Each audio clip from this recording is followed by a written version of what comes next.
കായിട്ടിട്ട് റൂന്റെ ചിഹ്നം ഇട്ട് കഴിഞ്ഞാല് ആ കായിട്ടിട്ട് എറുവിന്റെ ചിഹ്നം എഴുതൂലേ?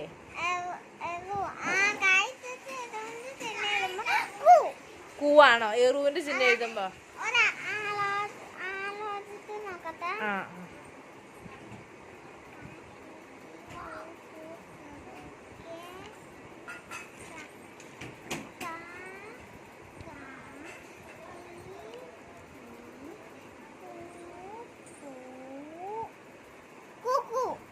എറുവിന്റെ ചിഹ്നം ഇട്ട് കഴിഞ്ഞാ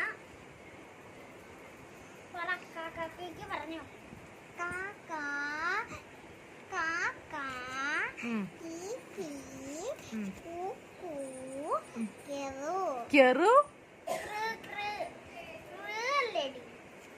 ക്രൂന്നല്ലേ പറയുന്നേ? കെറു ആണോ?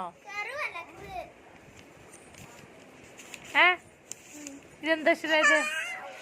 ഇത് ഇവിടെ എഴുതിണ്ടല്ലോ. ഇതെന്താ അക്ഷരം? നീ ഇത് മാത്രം പറഞ്ഞാ മതി. ഇതെന്താ അക്ഷരം? ഇത് കെറു അല്ല, കൃ. ആ കൃ. താഴെ എഴുതിട്ട് എറുവിന്റെ ചിഹ്നം എന്ത് പറയും? ഇതെന്താ അക്ഷരം? ആ